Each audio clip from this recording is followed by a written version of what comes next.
So the way to keep your dog from bouncing around the car is to keep them in a down. So Skittles got up, so I will just tell him down. Skittles down. There we go. So anytime he gets up, I'll just remind him by stemming the button on the e-collar and reminding him to down.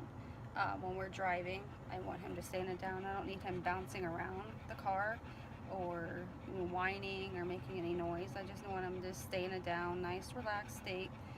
This prevents dogs from becoming reactive, whether they're reactive out the window at people or other dogs or animals, whether you're at a stop light or you're just driving in general or passing by a lot of distractions.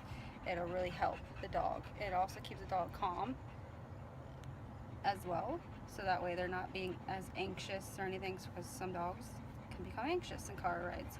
So that way, keeping your dog in a down will keep them nice and relaxed, less anxious.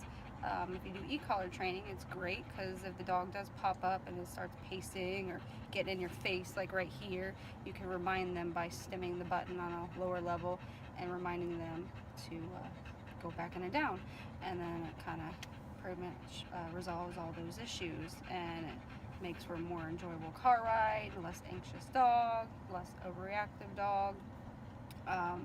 What you can do is you can begin teaching place first if you haven't. That way the dog knows how to stay calm and relaxed in a long duration time, and then you can work on having the dog in a down. You could even just have the car still first and then keep the dog in a down, and then you can do like find somewhere where there's not any like traffic and just do like slow drives. If the dog pops up, you can stem the collar, or if you have someone that can help you, you can have them hold the remote. They could stem the button if the dog pops up. But if you're by yourself, it's usually generally easy to grab the remote or have it in your hand and just stem until it reminds the dog to go in a down. Or you can also do it verbally as well if they do pop up. Because the goal is to keep them calm while they're driving, or while you're driving, and that way they're not bouncing around, becoming anxious, overreactive, stuff like that. It keeps your dog calm.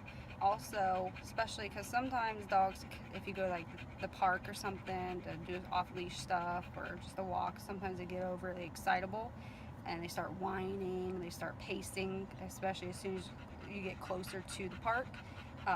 Again, by keeping them in a down, they'll get less overly excitable, which sounds all great and everything, because you're like, yay, the dog is excited to go to the park. But then when you get the dog out of your car, your dog is too excitable state, and now they're going to start pulling or becoming reactive on leash if they have those issues, or just overly excitable, and now it's going to be harder for you to be able to control your dog. Where if you keep them calmly in a calm state, your dog will actually be able to be better manageable, and you'll be able to control them more on the walk, whether it's on leash, off leash. So those are just some tips to work on. It makes, again, the car more enjoyable, especially if you have a dog that gets car sick.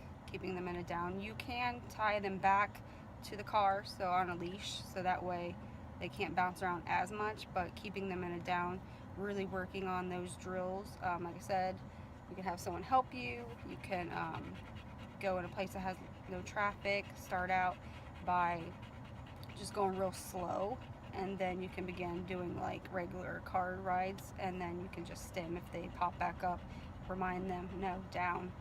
And then the more and more you do it, the less they're going to want to pop up, the more they're going to know. We wait to get in the car, and then when we're in the car, we're in the down, we're nice and relaxed every time we get in the car, whether you're going to the park, pet store, no matter where you go.